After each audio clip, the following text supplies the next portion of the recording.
Hello નમસ્કાર વિદ્યાર્થી મિત્રો, વૈદ ડિજિટલ એજ્યુકેશનમાં આપનું હાર્દિક સ્વાગત છે। આજે આપણે ધોરણ 7 વિષય સામાજિક વિજ્ઞાન પ્રકરણ નંબર 2 જેની સ્વ અધ્યયન પોથીનું 100% ટાઈપિંગ સાથે સંપૂર્ણ સોલ્યુશન જોવાના છીએ। તો ખાસ વિદ્યાર્થી મિત્રો ચેનલમાં નવા હોય તો ચેનલ સબસ્ક્રાઇબ કરો, બાજુમાં બેલ આઇકન પ્રેસ કરો જેથી તમને અવનવા વિડીયોની માહિતી નોટિફિકેશન મળી શકે। વિડીયો લાઈક કરો, તમારા મિત્રો દોસ્તોને શેર કરો। બીજું ચેપ્ટર છે દિલ્હી સલ્તનત। પ્રશ્ન 1, નીચે આપેલા દરેક પ્રશ્નના ઉત્તર માટે સાચો વિકલ્પ શોધીને લખો। પહેલું, તમે અજમેરમાં કુતુબુદ્દીન ઐબક નિર્મિત કઈ મસ્જિદની મુલાકાત લેશો? તો ઢાઈ દિન કા ઝોપડા। નીચે પૈકી કયું સ્થાપત્ય અલાઉદ્દીન ખલજી નિર્મિત નથી? બડા ગુંબજ। કુતુબુદ્દીન ઐબકના મૃત્યુ માટે નીચે પૈકી કયું કારણ સાચું છે? પોલો રમતના ઘોડા પરથી પડી જતા મૃત્યુ પામ્યો। વિદ્યાર્થી મિત્રો, તમારે ધોરણ 7 ના સરસ મજાનું જે સામાજિક વિજ્ઞાન છે એ તમને જે અઘરું લાગે છે એસએસ, તો એ તમે પરેશ સરના હજી વિડીયો નહીં જોયા હોય, પરેશ સરના વિડીયો જોડે તમને સામાજિક વિજ્ઞાન એકદમ ઈઝી લાગશે। તો આ એક સામાજિક વિજ્ઞાન નહીં, બધા જ વિષયના વિડીયો તમને ફ્રીમાં મળવાના છે।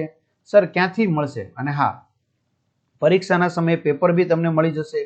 તો બધું આપણી વેદ ડિજિટલ એજ્યુકેશન નામની એપ્લિકેશનમાંથી મળશે, જેમાં 3 થી 12 ધોરણના તમામ વિષયના વિડીયો લેક્ચર, સ્વાધ્યાય અભ્યાસની સમજૂતીના વિડીયો, પરીક્ષા માટે ઉપયોગી મટીરિયલ, જુદા જુદા જિલ્લા પ્રમાણેના પેપરો, સોલ્યુશન સાથેના સ્વાધ્યાય પોથીઓ, આ બધું ગૂગલ પ્લે સ્ટોર કે જ્યાંથી આપણે ગેમ ડાઉનલોડ કરીએ છીએ, તો ત્યાં જઈને વેદ ડિજિટલ એજ્યુકેશન નામની એપ્લિકેશન ડાઉનલોડ કરવાની।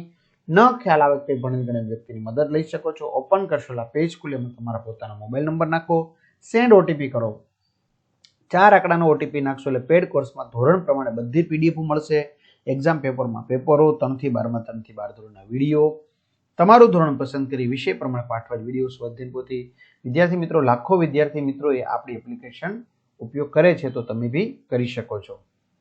તમારે વિશ્વવિખ્યાત કુતુબ મિનારની મુલાકાત લેવી છે, તો ગુજરાતથી કઈ દિશામાં અને કયા રાજ્યમાં જશો? તો દિલ્હી, ઉત્તર દિશામાં। ભારતમાં કયા યુદ્ધ બાદ મુસ્લિમ શાસનની શરૂઆત થઈ હતી?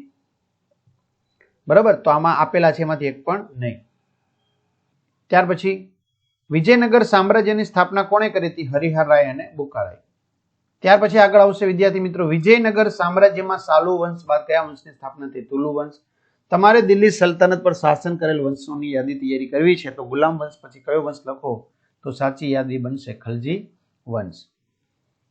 ત્યાર પછી મોહમ્મદ બિન તુગલકના સમયમાં ભારતની મુલાકાતે આવનાર મુસાફર કોણ હતો? ઇબ્ન બતુતા। રજિયા સુલતાના માટે નીચેના પૈકી કયું વિધાન સુસંગત નથી? દરબારીઓ તેને સ્વતંત્ર શાસક તરીકે સ્વીકારતા હતા। ખાલી જગ્યા પૂરો। કુતુબુદ્દીન ઐબકના અવસાન પછી ગુલામ અને જમાઈ ઇલ્તુત્મિશે ગાદીએ આવ્યું।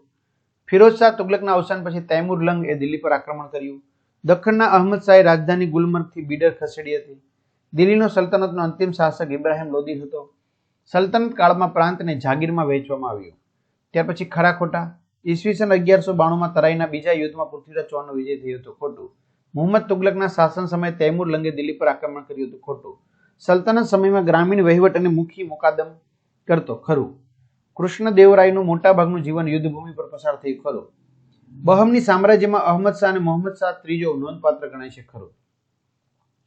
મને ઓળખો, મેં અલાઈ દરવાજા નામનો પ્રવેશ દ્વાર બનાવેલો, અલાઉદ્દીન ખલજી। હું હરિહર રાય અને બુકારીનો ગુરુ હતો, વિદ્યારણ્ય। હું લોદી વંશનો સ્થાપક છું, બહલોલ લોદી। મેં શેરનીના ઘોડા અને સૈનિકોની વિશિષ્ટ ઓળખ માટે દાગ અને ચહેરા પત્તીની શરૂઆત કરી હતી, અલાઉદ્દીન ખલજી। હું તુગલક વંશનો સુલતાન છું, મેં પ્રત્યેક મુદ્રા પ્રયોગ યોજના અમલમાં મૂકી હતી, મોહમ્મદ બિન તુગલક। હાલો જોડકા જોડો। બહમની રાજ્યની સ્થાપના કરનાર જફર ખાન, ચહેલગાનની સ્થાપના કરનાર ઇલ્તુત્મિશ, તુલુ વંશનો શ્રેષ્ઠ સ્થાપક કૃષ્ણદેવરાય, સૈયદ વંશનો સ્થાપક ખ્રીજખા, આફ્રિકન મુસાફર ઇબ્ન બતુતા। ખોટો શબ્દ ચેકી વાક્ય ફરીથી લખો। ઇલ્તુત્મિશે પોતાની રાજધાનીનું સ્થળાંતર લાહોરથી દિલ્હી કર્યું। દિલ્હી સલ્તનતમાં સુલતાનનો પ્રધાનમંત્રી વજીર કહેવાતો। વિજયનગર તુંગભદ્રા નદીના કિનારે આવેલું છે। મુહમ્મદ શાહ ત્રીજાના સમયમાં બહમની સત્તા મજબૂત થઈ હતી। ચાલો નીચે આપેલા શબ્દોના પારિભાષિક શબ્દોની સમજૂતી આપો। વજીર કોને કહેવાય? ઇક્તા, ચહેલગાન। ત્યાર પછી એક એક વાક્યમાં જ પ્રશ્નનો જવાબ આપો। તમારા દાદા પાણીપતના પ્રથમ યુદ્ધની વાત કરે છે, તો તેમાં કયા બે શાસકોની વાત આવશે? ઇબ્રાહિમ લોદી અને બાબર। દિલ્હી સલ્તનતમાં સ્થાયી સેનાની શરૂઆત કોણે કરી હતી? અલાઉદ્દીને।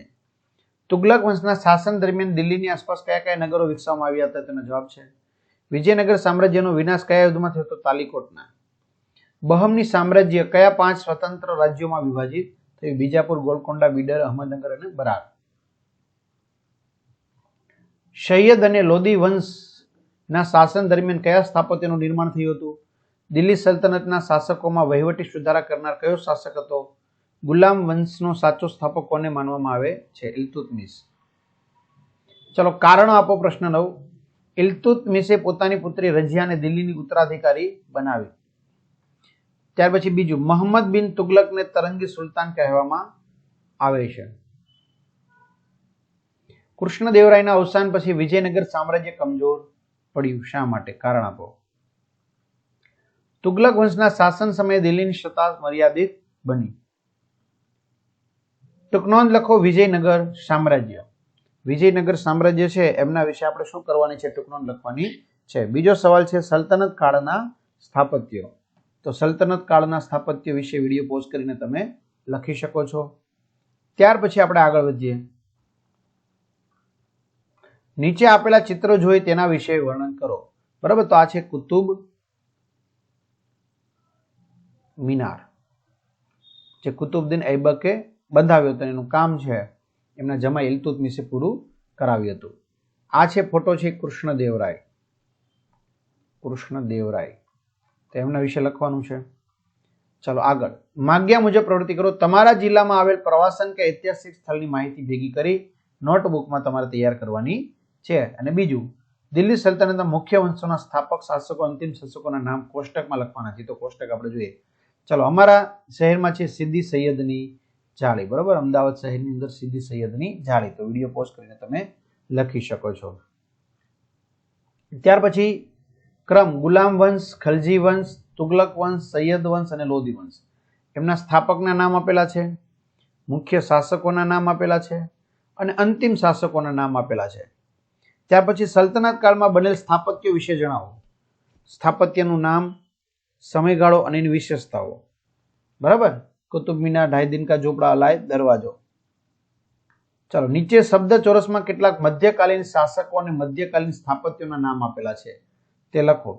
બરાબર, જેમ કે બહલોલ લોદી, કુતુબુદ્દીન ઐબક, અલાય દરવાજો, કુતુબ મિનાર, ઇલ્તુત્મિશ, અલાઉદ્દીન ખલજી, મોઠની મસ્જિદ, ઢાઈ દિન કા ઝોપડા, મોહમ્મદ બિન તુગલક. બરાબર, તો આવી રીતે જો શાસકો કુતુબુદ્દીન ઐબક, મોહમ્મદ બિન તુગલક, બહલોલ લોદી, અલાઉદ્દીન ખલજી, ઇલ્તુત્મિશ. સ્થાપત્યો ઢાઈ દિન કા ઝોપડા, કુતુબ મિનાર, મોઠની મસ્જિદ, અલાય દરવાજો. તો આ રીતે વિદ્યાર્થી મિત્રો સરસ મજાનું સોલ્યુશન આપણે અહીંયા જોયું. તો તમારા મિત્રો દોસ્તોને જાણ કરો. ચેનલમાં ન હોય ચેનલ સબસ્ક્રાઇબ કરો. કંઈ પણ હોય તો કમેન્ટ કરો, વિડીયો લાઇક કરો. અહીંયા સુધી રાખીએ. અસ્તુ. જય હિન્દ, જય ભારત.